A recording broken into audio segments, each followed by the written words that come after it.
This is the Moral Science Podcast, and I'm your host, Amber Cazell. In this series, I get to interview experts in my favorite subject, the scientific study of human morality, virtues and vices, evolution of morals, the judgment-action gap, character development, the philosophy of morality, transcendent experiences, researchers' moral biases, cultural values, plus the obligatory trolley dilemma. We are going to talk about it all.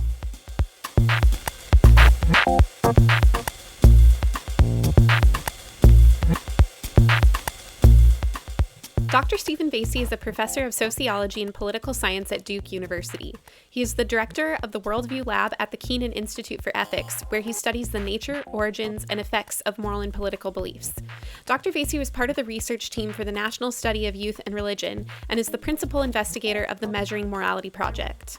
In this podcast, we discuss 4 popular theories of how morality and political ideology are related, the need for a developmental science of moralization, the power of shared communal values for behavioral mobilization, and intergenerational changes in common values.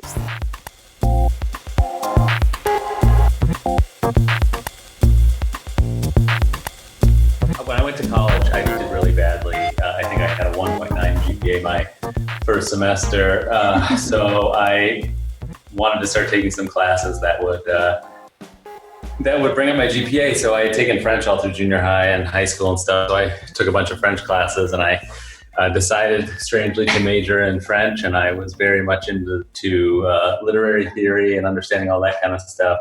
And then my wife and I, who got married in undergrad, we went on a study abroad for theater. And I used to get in these arguments all the time with the director of the program about literary theory. And I just sort of had this epiphany one night that I was going to, there was no way to win any arguments, without some kind of third party reference like data or something like that. So I went back and I'm very interested in sort of societal change and disruption and things. And so I was very interested in literature from the early 19th century in France and around the time of the Revolution and some of the, I guess now I would call them, I don't know if I called them then, but psychological changes that sort of went with changes in the social order and things like that. So I realized there was a field where I could study these sorts of things, but that also had data, so I could, at least in theory, win arguments. So I decided to become a sociologist basically for that reason. And then, of course, I didn't know totally what I wanted to do. I thought I was going to study a bunch of different things, but I got into morality a little bit later, initially kind of as a side project, because I wasn't sure if it was a serious topic of study. But one of the things I was surprised about was that in the sociology of culture, which is the sort of subdomain that covers morality in my field in sociology, there was, and to some extent still is, a dominant view which is called Toolkit Theory. And the basic idea there was that people use sort of morality, values, and things like that as cultural tools to help them sort of fine-tune their strategies of action. But most of the things they do are, based on social roles or based on networks or different things like that. And so as somebody who was a very earnest kid, and I grew up in a religious household, I'm not religious at all anymore, but I grew up in a pretty religious household and at least felt like I based a lot of decisions on some of those things. I thought, this theory doesn't make any sense. Like people are, of course they're motivated by other things and, avoiding embarrassment and making money and different things like that. But people are definitely also motivated by their moral values and moral ideals.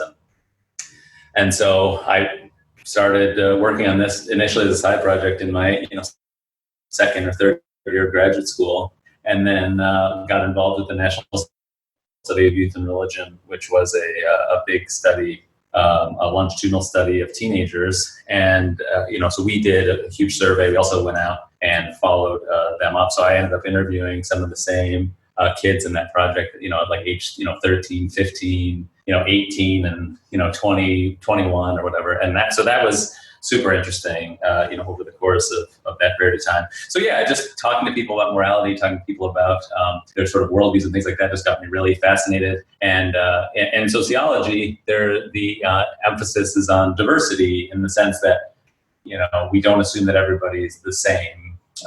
So I was reading all the I was reading all the neuroscience stuff and the philosophy stuff and things about deontology and utilitarianism and stuff, the Josh Green stuff and all that kind of those things. But of course, as a sociologist, the rule is that you want to explain, or you want to account for some variation.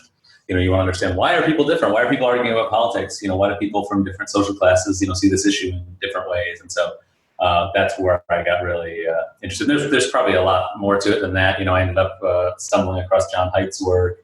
I got really interested in sort of dual process accounts and things like that. So there's a lot, but that's the semi-short version. Well, awesome. So there's a couple things in there. So first of all, the National Study for Youth and Religion. Yeah. That's like the Christian Smith. Yes, he was. Yes, that's right. He was my dissertation advisor. Oh, okay. At UNC. I mean, he wasn't initially. I didn't go there to work with him initially. I went there to study sort of work. What's the right term? Work and occupations, I guess. I wanted to study, welfare to work transitions and things like that, like to be more sort of structural, more, almost like a labor economics type thing. And then, gradually that side project became the main project. And so Chris was my thesis advisor. And then he left for Notre Dame, I think when I was in my fourth or maybe between my fourth and fifth year of graduate school, but he was still on my committee. They grandfathered him in on my committee, but he was my mentor for the sort of key formative time. Yeah. So, I mean, that was a huge project. Oh yeah. I mean, so for listeners who aren't familiar with it, can you give just sort of a quick rundown of what the study was and what it found? Yeah, sure. It was, the National Study of Youth and Religion started in 2002. And it consists of about 3,370 survey respondents between the ages of 13 and 17 in the United States from a national probability sample. And then we followed them from 2002 until I think the last wave was maybe 2013 or 2014. So we did 4 waves altogether. And then one of the things that was really interesting, in addition to it being a national probability sample, was that we did in-depth interviews with a subset of respondents at all the waves. So I think the first wave we did 274 in-depth interviews. And so that's actually how I got involved in it. I was I just finished my first year of grad school, and they were offering, to pay grad students over the summer, to go out and, do these interviews. So I went all over the country that summer. I think I did 26 of those interviews for the NSYR that summer. And so, some of the main findings, I mean, the problem, it's a huge data set. In a way, that would be like asking, what are some of the main findings of the General Social Survey or the national, the national economic, it's just, or a, national election study. But because there's so much there, and this often happens in sociology, where the main motivation was really to understand, or the main sort of stated motivation was to understand religion. But that religion per se was probably only 30% of the survey, and there was a lot of stuff about, there was some moral stuff, there was some demographic stuff, there was stuff about future aspirations, what kind of job people wanted to have when they grew up. So that data set is really useful to study lots of different things. But I think so Chris, if you want to think about the sort of main stories of the National Study of Youth and Religion, I think Chris Smith's books do a pretty good job. I think he wrote a book. I think he ended up writing 3 books that were sort of big overviews of NSYR. But he's much more interested in religion than I am. So I'm probably not fully the right person to ask. Get all the details. Yeah, well, right, exactly. It was like, hey, this stuff matters, and it affects people. You can use it to predict people's future life outcomes, and there's some interesting cultural stuff in the sense that and this I guess does tie into my work, that people can be religious and have it be like a big part of who they are without being able to reason accurately or consistently through any sort of, theological anything. And that, I guess that is kind of part of my, what ultimately ended up being my dissertation work, because I wanted to understand how people could have beliefs that were motivating, even if they couldn't explain what those beliefs were. So I got really interested in implicit culture and implicit beliefs and things like that. And that's what I essentially ended up doing my dissertation on, was the role of implicit beliefs, because I showed that there was I won't go into the whole thing, but basically you can use some survey answers to predict people's future behavior in the NSYR,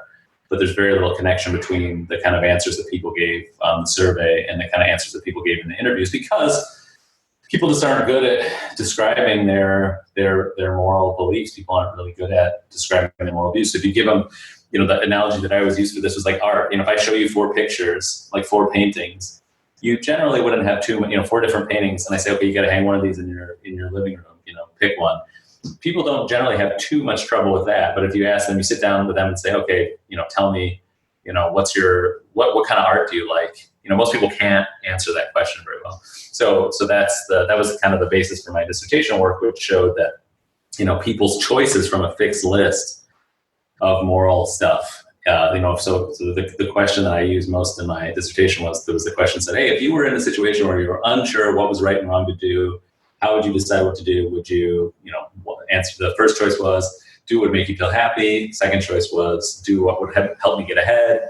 The third choice was do what parents and teacher, or follow the advice of a parent, teacher, or other adult I respect. And fourth was do what you think God or Scripture says is right. Mm-hmm. And so that is based on, and there's a huge, actually it's funny, it's one survey question, but there's a huge intellectual lineage there, because that question was a reworking of a question asked by James Davidson Hunter, who wrote the book, who was like the big sort of culture war guy.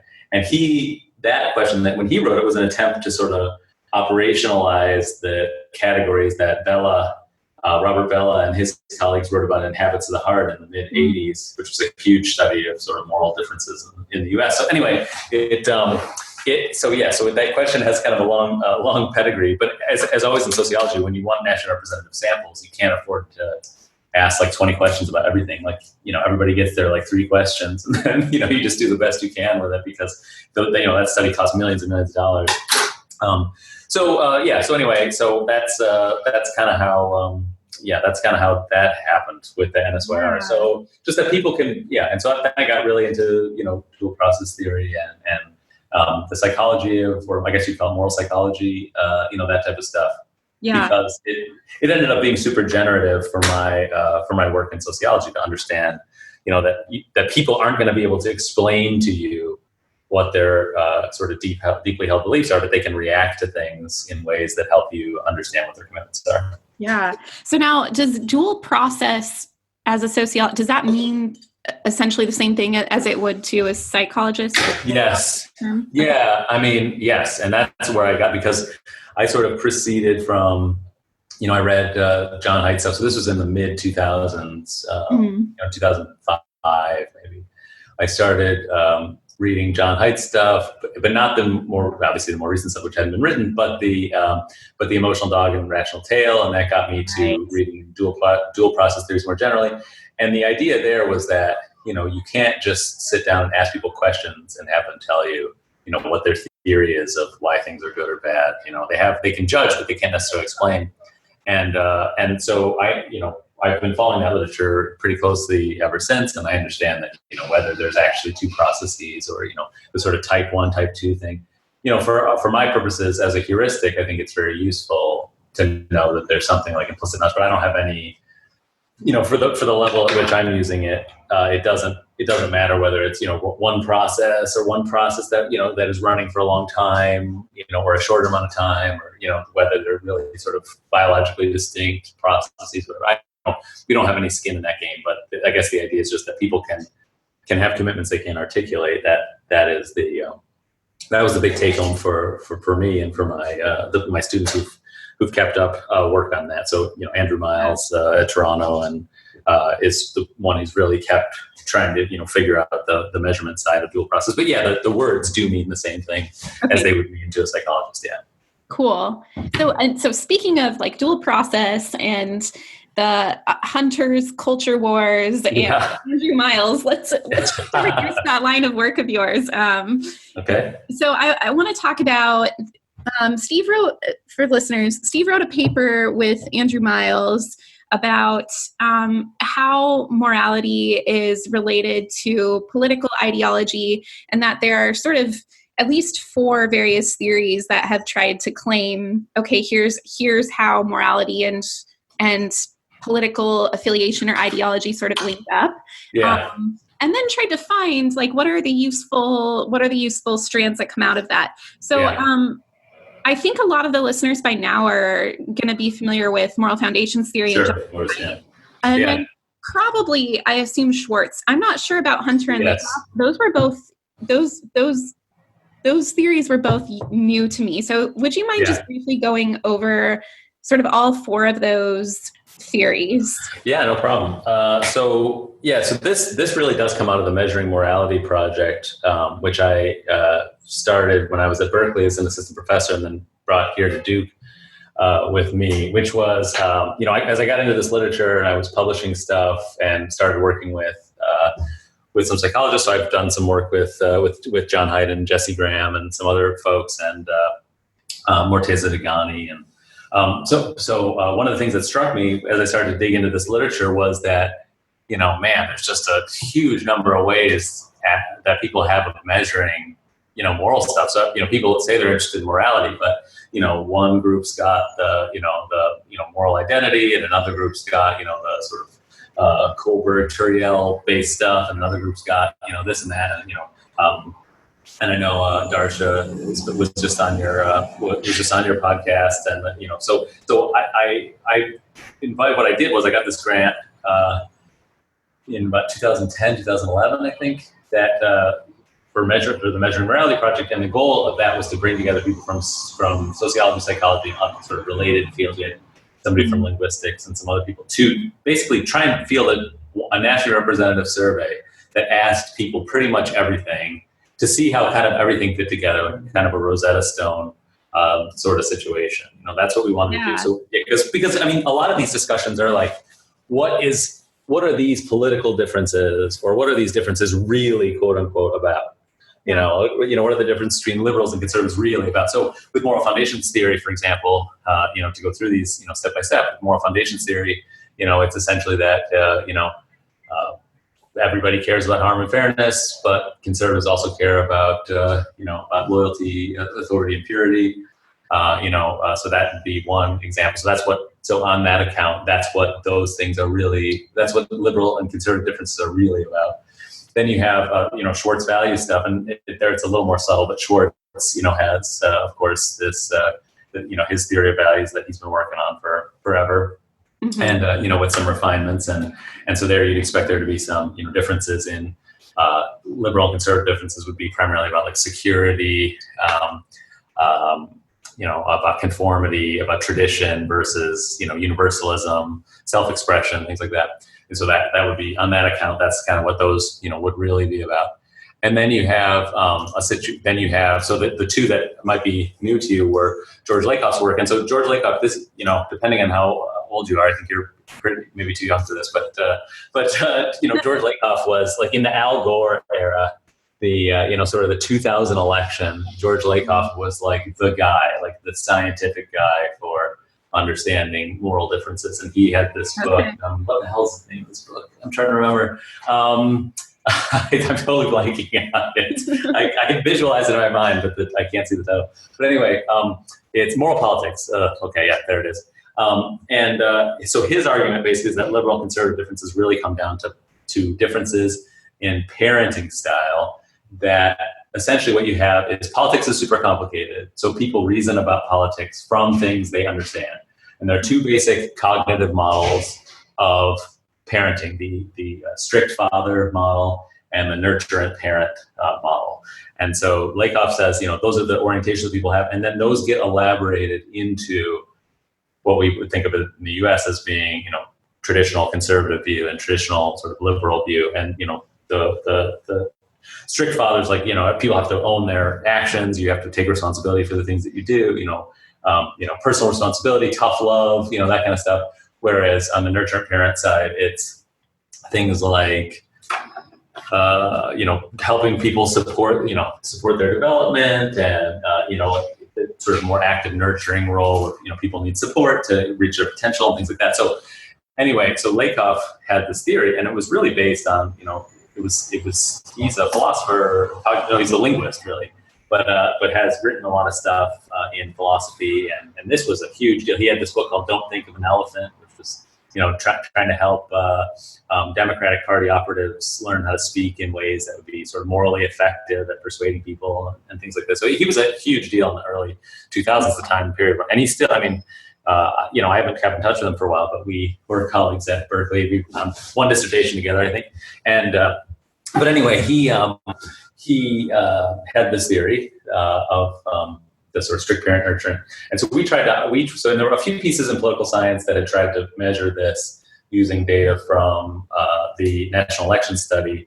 And so what we wanted to do was approach the Lakoff sort of group and get and say, okay, if you could measure this in a survey, because they'd never done that before, really. If you could measure these kind of differences in a survey, what would you ask? And so we worked with people from Berkeley on Lakoff's team to develop those kind of questions. They were really about trying to arrange people on this dimension, one dimension or two dimensions of strict parent and strict father and nurturing parent or whatever. So that's that one. And then the final one was kind of based on the Hunter stuff, but this is really more out of a strain of literature in sociology, which Hunter is a sociologist, but essentially absolutism, relativism, if you want to think of it that way. Kind of that the main difference between liberals and conservatives is, liberals are moral relativists and conservatives are moral realists, or moral, they believe in moral realism, moral objectivity. And so, I got this group of people together, and we didn't have that much money, so we met at the Chicago, we met at like the O'Hare, some hotel, I can't remember, like Hilton or something. It was like it was not a very nice hotel. So I'm really grateful to those people for flying to essentially an airport hotel to have this meeting.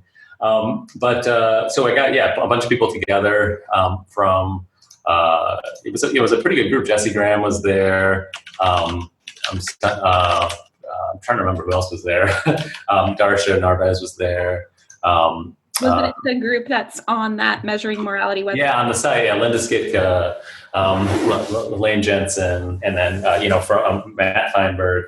I don't know if he was at the meeting, but he contributed through from that Lakoff group. Carl Aquino was there. So anyway, there was then more, and so so it was really so I didn't know. I was like a first year, second year assistant professor when we started this. So they were very nice to me. Everybody was very nice, and everybody I asked came, so that was cool. And so what we did, we built this giant thing.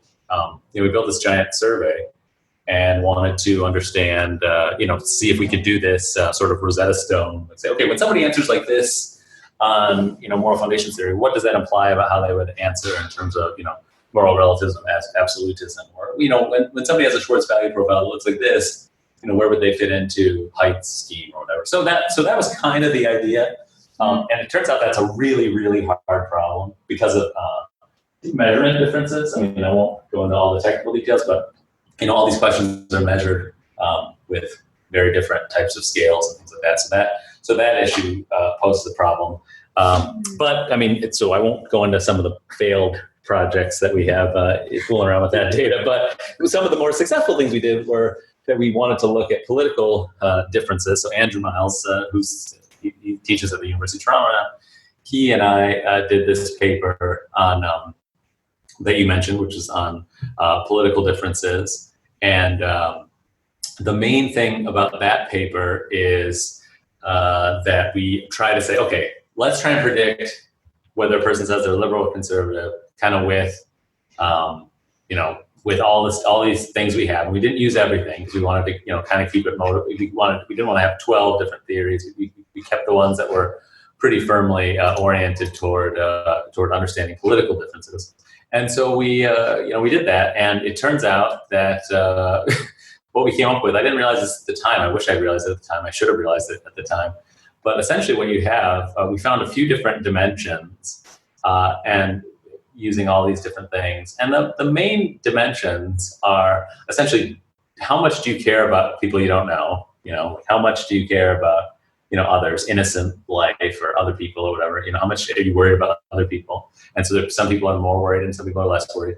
And then there's the other dimension is essentially about social order, which is, how much do you care about society being organized as opposed to being a little bit more laissez-faire. And what I realized after we published this paper, which I should have known this because I grew up, and this, I don't know if you'll know what I'm talking about, but I grew up playing Dungeons and Dragons, and this is essentially the D&D alignment, system. It's like, good to evil is one dimension, and the other dimension is lawful to chaotic. And I think that's inadvertently what Andrew and I discovered in this project as being the sort of two main dimensions where, some people have a talent, and so we thought about it as like how much you care about other people and how much you care about social order. And then there's a third dimension, which is really about, but it's a weaker dimension, which is, I think, more about self-development, so some people I don't think would call that moral, like a self-focus of self-direction, stimulation, achievement, basically like individualism. So that might be a sort of, third dimension there. But yeah, that's what we did with that. And that was a fun project. We should have probably followed up more with that, but I have a very short attention span. So generally when I've done something, I don't kind of keep doing it. But Andrew's done, more than I have, but that was a really fun paper to do. Yeah. So first, a couple things. So first of all, Sure. I want to do a shout out to the Measuring Morality Project. I saw online that you guys will share the data with others. Oh yeah, it's just free to download. Yeah, it's been up since about 2013. Yeah. So I mean, I didn't realize that. So shout out to that. Yeah. You said if you're download away looking for data. Yeah. There's a good. Absolutely. Yeah. And then the second thing that I think is interesting. So first of all, sort of that other focused factor, and then the order factor. Those both were predictive of sort of self-identified political affiliation. Yes. But the self-focus wasn't. Is that right?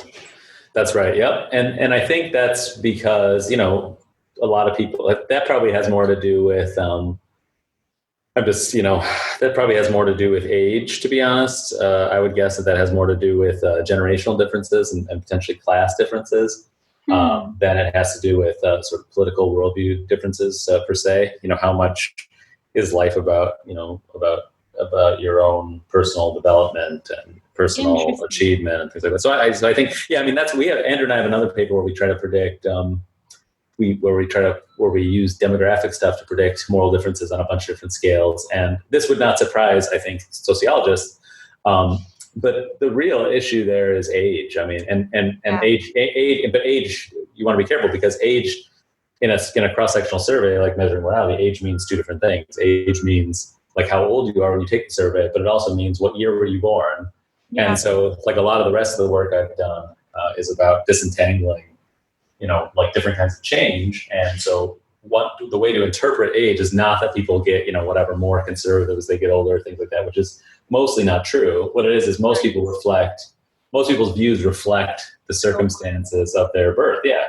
And so, so people, that's essentially what I'm working on now is, trying to show that it's not quite this simple, but basically, to a first approximation, people don't change. They just die and they're replaced by people who with different beliefs.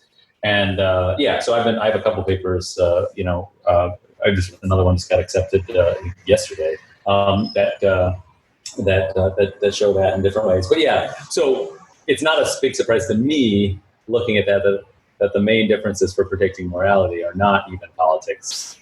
Even though that's interesting and that's what gets the clicks, I think, that's one of the reasons why height stuff, I think, has been so, has done so well is because I don't think this is a bad thing, by the way. Just that the framing has been about politics, or George Lakoff stuff in the early mid 2000s. The idea of making this about politics, is something that's of interest to people, and so it's a good way to sort of get a hook in. But in general, if you want to understand how a person's going to respond to questions like the moral foundations questionnaire, I would guess that, or especially Schwartz values, I would guess that age would play at least as big a role in most cases as political differences. Okay, so to clarify, it sounds like you're suggesting that self-focus factor fell out of predictive ability more when you controlled for the demographics, whereas other focused and order factors kind of clung around. I think the paper said it was about 30% of the variance in political ideology was explained by those factors. Yeah, no, that sounds about right. It's been a while now, but that sounds about right. But yeah, my guess would be based on what I recall from that. You know how it is. It's been 4 or 5 years. Oh yeah, absolutely. So. But is that the order and other focus are primarily what political differences are about. And again, I don't mean this to be, and the goal was never to sort of say, everybody's talking about what these things are really about. But now we'll tell you what they are really, really about. I don't know. I think there's just different ways to carve this up. And I'm kind of convinced that, I don't know, the older I've gotten, the more I think that it might not be totally possible to reduce a lot of these things to, or at least, there are kind of two things. This is the way I'm thinking about it now, is there are kind of two things. There are ideas and there are teams. And essentially, it's only when the team fails to provide you with a position that a person might start to think about like how ideas fit together. But for the most part, people aren't interested in how ideas fit together. That's not how people think. Like accuracy is not a hugely important, like especially moral accuracy, if there is such a thing, is not really important to most people. What's important to most people is having status and acceptance in society or the people around them. And so, that's one of the reasons why, you see, for example, all the attention that, Mitt Romney has gotten, for voting to convict the president on this, on one of the charges, is because it's like, wow, he didn't vote with the group. I think that's most people, you needed a heuristic. I have another paper on this with Andre Boudlin, who's a professor now at the University of Michigan. I'm sorry, could you say that again? Really quick. Oh, sorry.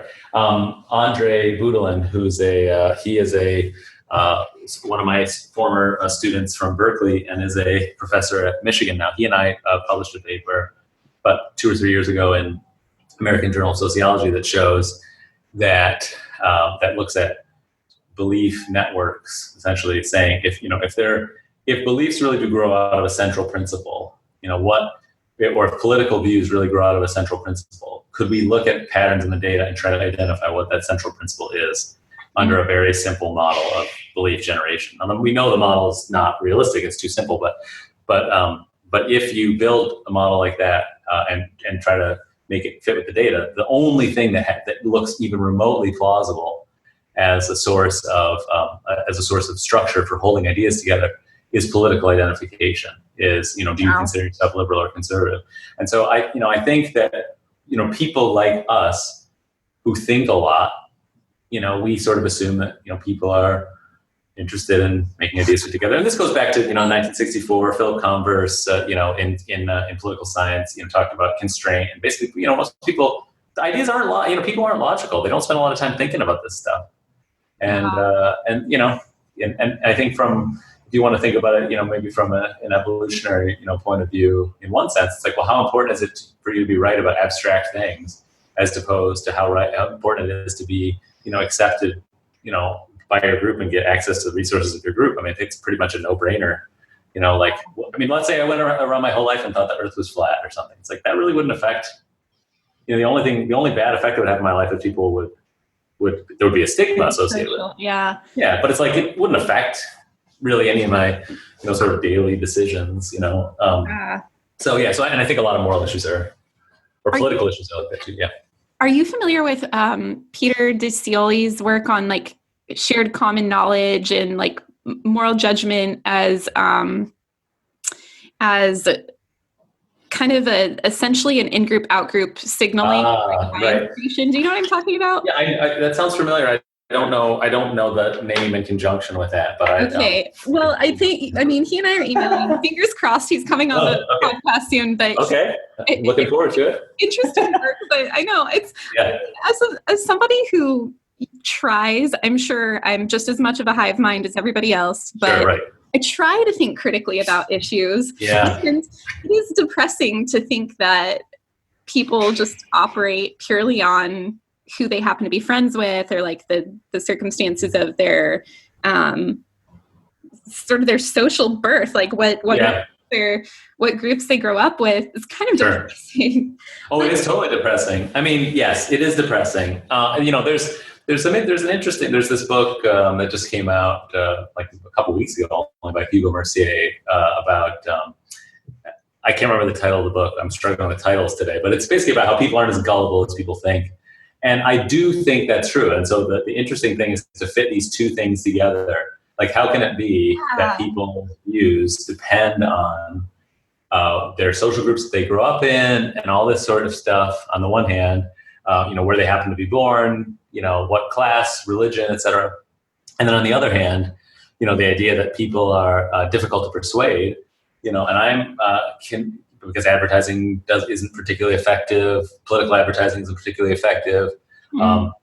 There's lots of research to back that up. But the how can both those things be true? And I think it has a lot to do with that this stuff gets baked in relatively early. And so changing it, that's essentially the conclusion that I've come to. And I have a paper coming out, it just got accepted in the American Sociological Review with Kevin Kiley, who's one of my current students. And this is the sort of newest paper in the people don't change, they die,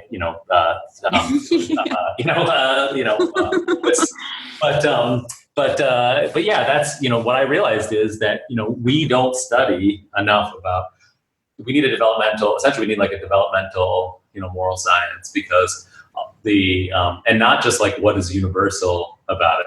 Like, we really do need to understand things like, how do people come to have liberal or conservative dispositions, commitments, things like that. And I think, if you follow the causal arrow back, on most issues, there's very little evidence for adults changing their minds. I mean, for the most part, when you get to be 25 or so, you're pretty much done cooking. That's a little bit extreme. Mm-hmm. And I myself, have experiences, personal experiences that are against that. But for the most part, as a first approximation, if you're looking at a pattern, most of that action is done. Most of that action is done by the time a person's in their mid-20s. So I think that's the kind of thing we have to reconcile. Is like, how can you be a skeptical consumer? But what kind of skepticism? Because the people who are talking about coronavirus being a man-made thing, they think they're being skeptical of the sort of news media. They're saying, oh, this is it's some sort of super weapon type thing or whatever. And it's like, people, we're just not good at this. We're not good at being, I don't think we're very good at disentangling with stuff, because our own personal commitments get really involved. So it's not like we just swing with the breeze. Like, if I dropped you into the middle, I don't know, if I took a liberal person, like and I dropped them in the middle of, Kansas or something, or maybe that's not the best example. I dropped them, in the middle of sort of rural Texas or rural North Carolina or something. It's not like they would become conservative. It's like, it's not, adults don't really work that way. So a lot of it is selection. A lot of it is that when I don't agree with someone, I stop being friends with them. Yeah. So if you look at it, I mean, this is as a sociologist, we think about these sorts of issues a lot, which is, you have very similar views to your friends. But why is that? There are two reasons. One is that your friends might influence you. The second one is you meet people, and if you don't have the same basic views as them, you don't stay friends. And if you do have the same basic views as them, you do stay friends. And so when you look at a person and their social network, so you look at a person in the group they belong to, that's a product of the choices that they've made to sort of avoid, that particular kind of conflict. So a lot of the, I'm like I said, I'm kind of a dilettante, so I've done a lot of different things, but some of the work that I've done, also suggests that selection is at least as important as influence when it comes to sort of moral stuff. That I want to associate with people who agree with me, and I will take steps, perhaps not consciously, but to associate with people who agree with me. And so it's not so much influence as that I'm, I don't want to be influenced, or I don't want to, deal with the difficulty of having people, or it just might be just kind of, I don't think it's principled. I think it's just like, it's just uncomfortable. Like, why would you, why people aren't going to want to hang out with people who are uncomfortable, who make them uncomfortable. whether that be for, and there's tons of research about this in sociology, about class differences, race differences, things like that, where these subtle things, cultural capital, that make it easier for certain types of people to interact with each other, that have consequences for inequality and things like that. And I'm sure that there is a ton of stuff that's like that in the political realm that we just haven't studied it as much yet. So. That's interesting. Yeah, that's all. I mean, there's a lot in there that sure. resonates with my personal experience. Right. My husband and I have been talking about, we've been starting to call it knowledge blind spotting. Sometimes you're just like, you hear these phrases or sentiments for so long and you forget to like tear into your own, even though you're very well equipped to tear apart somebody else's absolutely alternative views. But like, even on just like simple things, sometimes you can ask somebody a question as simple as defining what they mean by something, and all of a sudden it's like their world is turned upside down because they realize I mean, and this kind of goes back to the national study of youth and religion too. Absolutely. Things that are as central to a person's life as religion, and they might truly be committed to it, like very meaningfully, but still not really know what they mean when they're using language, and the thing that's bizarre about it is that they don't seem to realize that they don't know. Yes, exactly. Because who cares? I mean, like, for the most part, until somebody like us comes along and asks them like nosy questions, like most of the time people don't think about it. Like, a main function of talking is, I always say this to my students, the main function of talking is to get other people to nod. Like that's a lot of what we're doing. So if you say like, these goddamn liberals, blah, blah, blah. It's like, the real goal, that's just to get people to be like, yeah, hell yeah, to just sort of nod and just, you achieve solidarity with the group that's in front of you. And it's not, it's hard for me to be too critical of that. I mean, I think a lot of people who talk about this make it sound, I guess if you never, if you don't believe that human beings are that awesome to begin with, in a way, I don't know. It's just, it's not that far to fall. And I just, I think we just are not, we're fumbling around and I think we can learn stuff. Obviously, I think we can learn stuff, but we're not that good at this. I was over here laughing because you were talking about how the function of talking is to get heads nodding, and you were nodding. Yeah, absolutely. Yeah, that's what always happens when I say that too. So it's complicated because I think as a group we do things move, I think, in good directions over time. But just because science works, for example, doesn't mean that every scientific paper is right, or just because what I mean. Like that's the way I guess I think of it, is like, drifting in the right direction in the long run, largely because the world is there to push back, and the world does give us signal. The world does give us signal. There are things you can try that aren't consistent with, the way humans work and stuff. But anyway. So this is all like, honestly, you've just dropped a perfect transition in my lap to talk about your work with like shared moral order. But before going there, one question that just keeps nagging at me, and this is backtracking a bit, is I was noticing as we were going through the 4 different kind of theories of how politics is tied to morality, Lakoff, Haidt, and Schwartz theories. I was thinking, like, it's interesting to me that it seems as though moral foundations theory is the one theory that doesn't suggest that these values are like opposed or in tension in some way. Right, sure, yeah. Maybe that's not a fair characterization, but like Schwartz, certainly. I mean, certainly, yeah. Values around a circumplex and suggests that certain values are opposed to other values, and it's something like Hunter and Lakoff as well, saying absolutely. Parenting styles are opposed, and I wonder, like, just what your thoughts are about.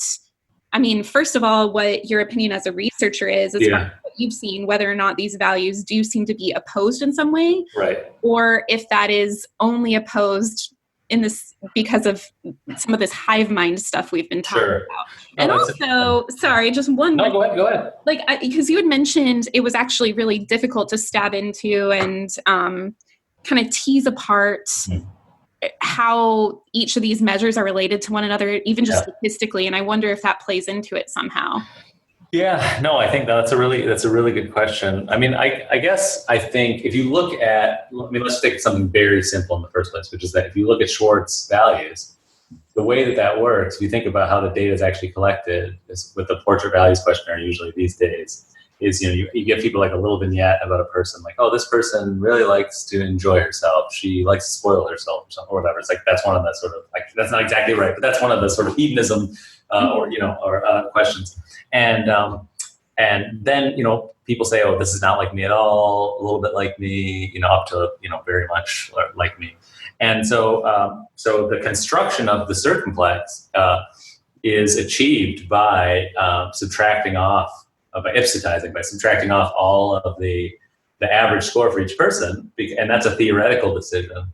And the theoretical decision is, you only have so much time in the day. When these things come into conflict with each other, something has to give. So that is the methodological choices that are baked into the measurement of something like Schwartz values. Is that assumption? And I think that my tendency is to think that is correct, actually, is that, and it may not be that there's just two dimensions of opposition. I mean, or one dimension on which there's an important opposition. It could be that there are a few different dimensions that are the most salient. But I think so even if, for example, Haidt, the sort of original Haidt version was right, that everybody is into sort of everybody believes in harm and fairness, and then conservatives have these three other things.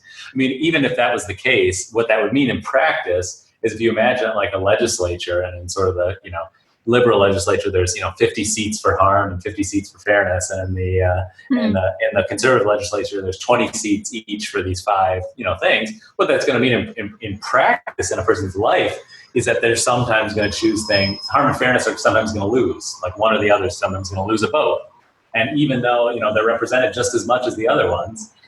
Whenever you have other considerations that are in there, they're going to lose out sometimes. So I do think that in real life, we can't always instantiate, and I think this is one of the deep, wisdoms of the Schwartz values thing, is that there are times in your life when achievement and power come at the expense of sort of, tradition, community, security, and that's just at one level that's an irreducible tension. Is that So I tend to agree with the idea that everything can't be maximized. So Weber talked about, Max Weber, who's one of our sort of sociology, godfathers, was talked about the sort of polytheistic, universe, essentially, that you can't please all the gods. And he was thinking about values. The idea is, you have all these gods, you can't please them all at the same time.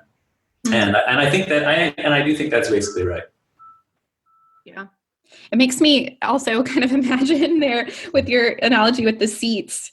Makes me think of like that Inside Out movie, and now I'm totally, yes, exactly. I'm just wanting an Inside Out movie where there's like one of each of the 5 foundations. Moral foundations, dude, that would be awesome. I would watch that. That's funny. Okay, so thousands of people that would watch that around. I know, yeah. I think it would resonate with that. We need to talk to Disney now. Yeah, exactly. I think Dacher Keltner was like one of the, so we should just like use him to see if yeah, that's a great idea. Okay, so I want to now shift back to some of these ideas of a shared moral order.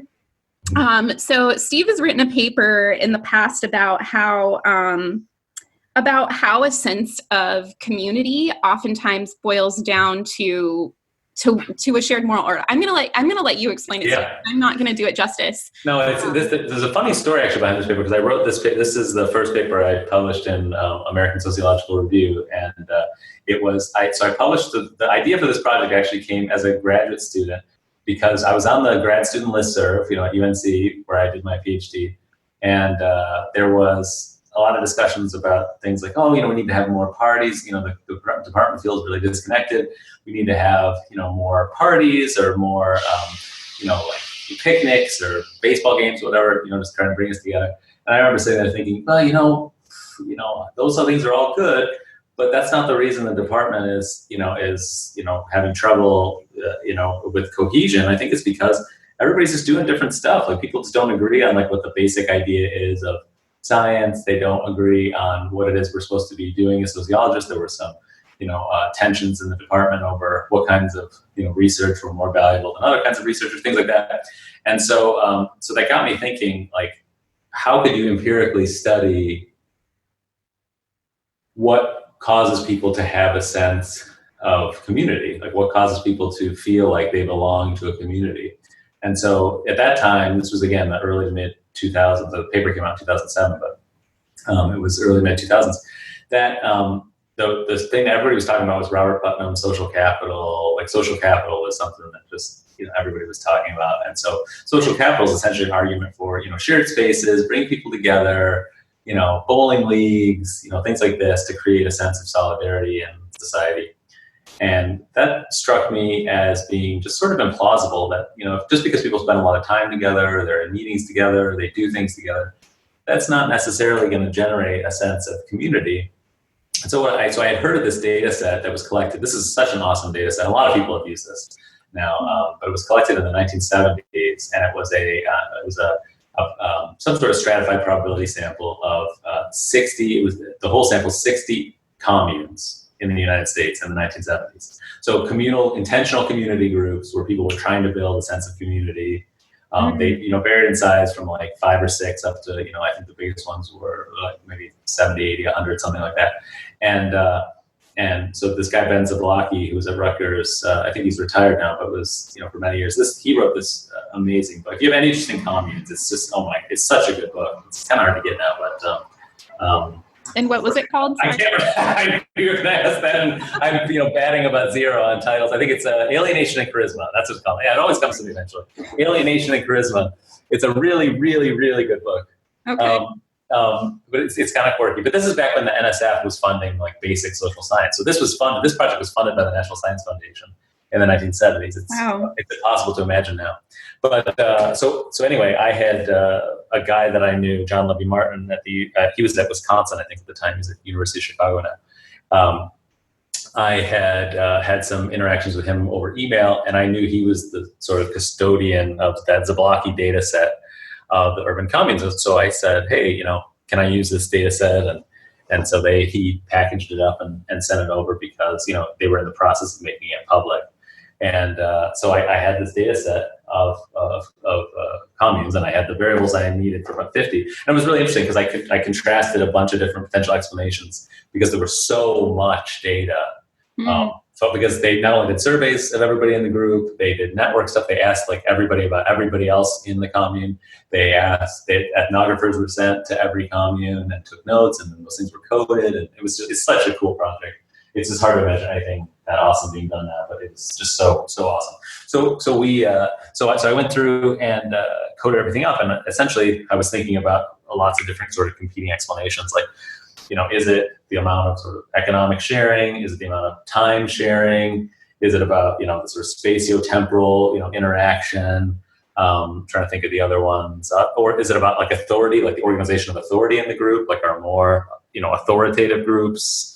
Or more sort of democratic groups, do they achieve more of a sense? And then the final one was, do people basically agree on what it is they're doing here? So it was like, how shared of a mission does the group have? How much consistency is there in the way that people think about what the purpose of this group is? Because some people, it was like, well, this is kind of they loved community for sort of its own sake, or it was a crash pad or something like that. I wanted to figure out, did the groups where people had a high level of agreement about what the purpose of the commune was?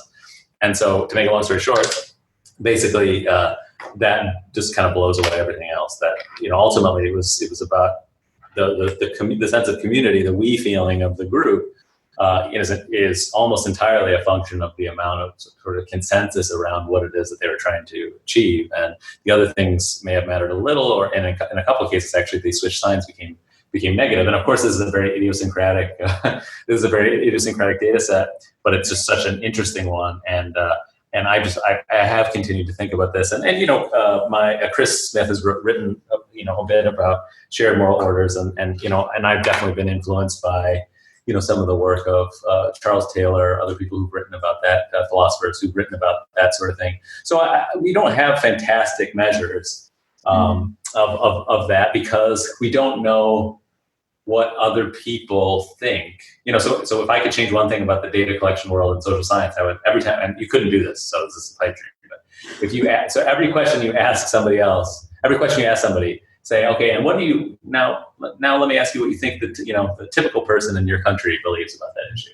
You know what I mean? To try and get the distinction between what you know and what you think other people know, or what you believe and what you think other people believe, this sort of second order beliefs, I think are a huge part of why we do things that we do. And so because of the ethnographic work there, we were able to get a pretty good, I was able to get a pretty good measure of that for the communes. But that's really what I'd like to know, is how much do people think that they share, how much do they know that they share their beliefs in common with other people, pluralistic ignorance, things like that. It's just, so the idea of common knowledge, shared moral order, things like that, that's all really interesting to me theoretically. It's just really hard to study because I'm not a lab. All my students, like literally every one of my students has done lab work, but I'm just too lazy, I don't know, for that.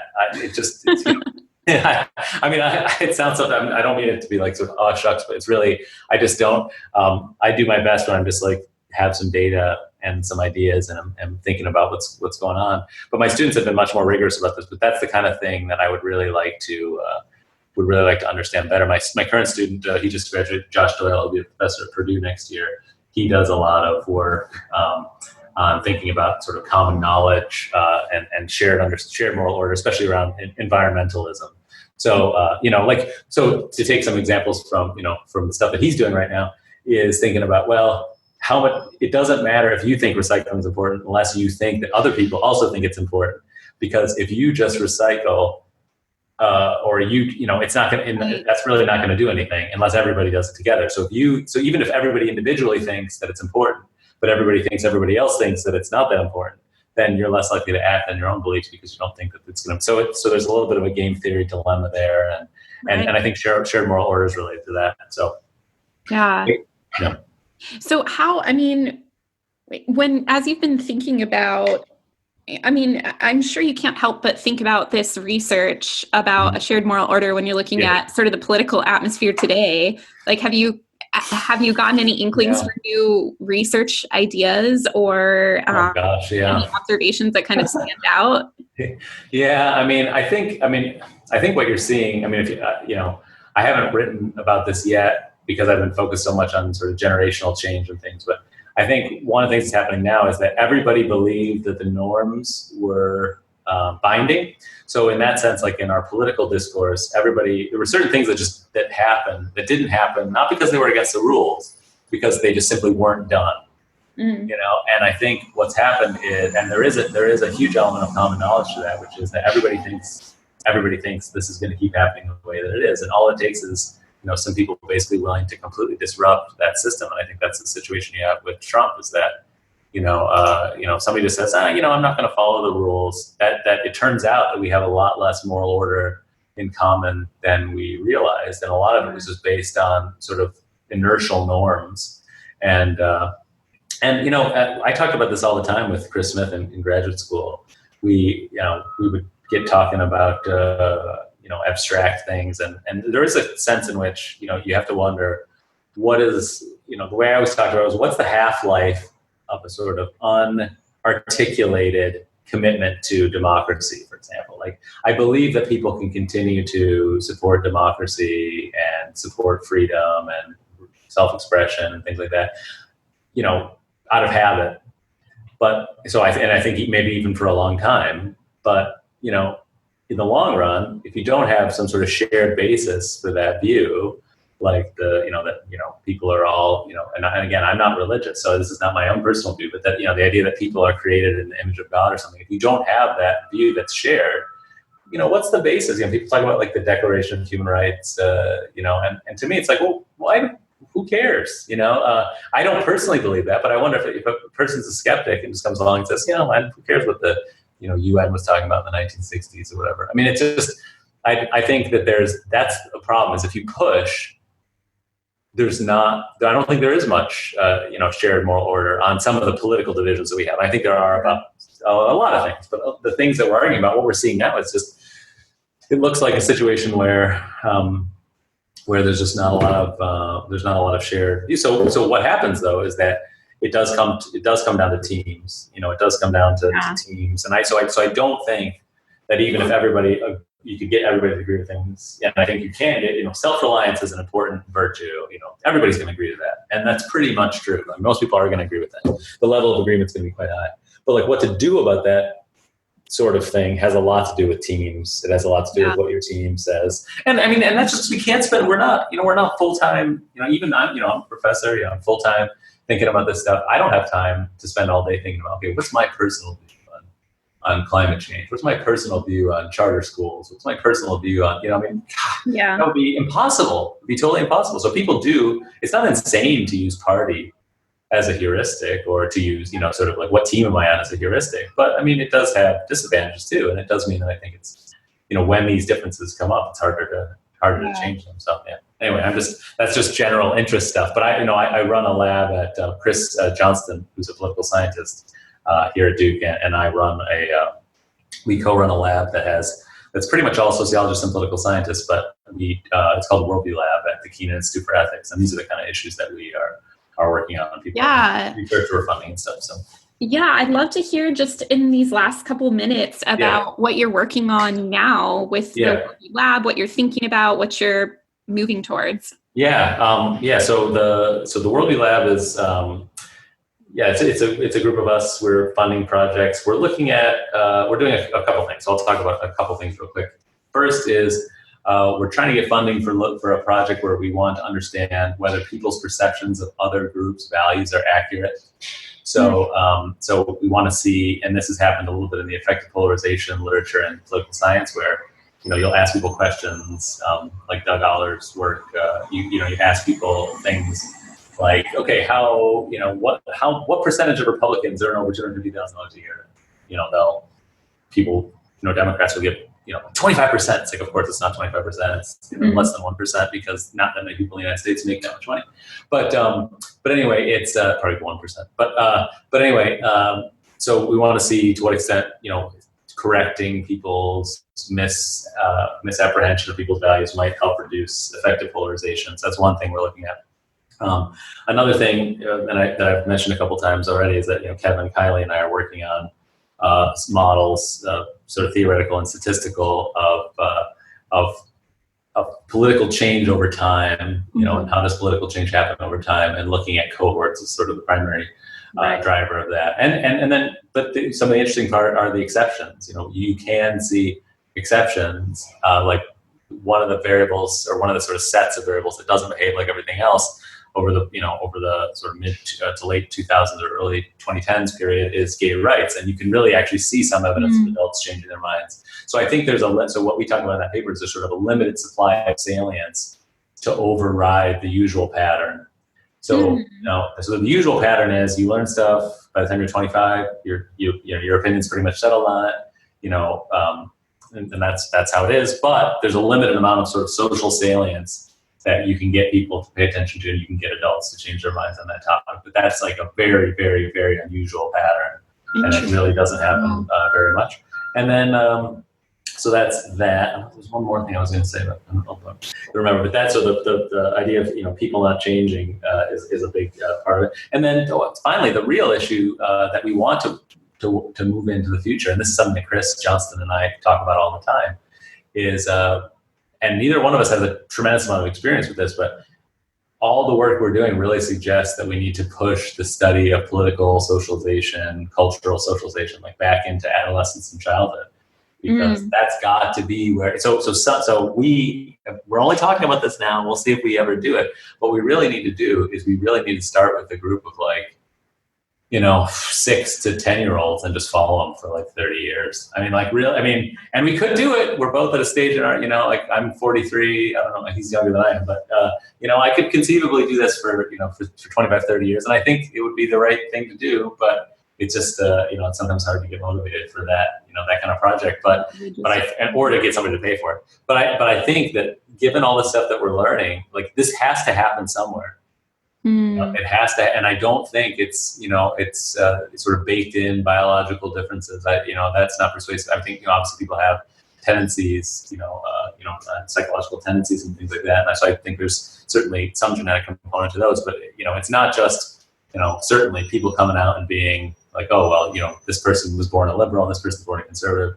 I don't see that at all. So somehow, somewhere, this stuff's getting learned. Right. And it is. We really need to look, even looking at, people, young adults, like 16 to 24 and something like that. It's too late. Like you can see how things get mobilized. You can see how political interest develops. There's certain things you can see, but like a lot of those early experiences, I think, have got to be a big part of the story. So that's hopefully where we'll move in the next 3 to 5 years. So yeah, awesome. Well, thank you so much, Steve. Sure. We covered a lot of different. We did. It was a lot of fun. Yeah, cool. Well, thank you very much for having me, and I look forward to hearing your future discussions. Yeah, thank you. Thanks for listening. If you have questions, comments, suggestions, or requests, contact me at www.moralsciencepodcast.com. The Moral Science Podcast is sponsored by ERA Inc., a research and design think tank that's reinventing how people interact with each other. Music throughout the program is My Kruby by Kindswider and can be found at freemusicarchive.org.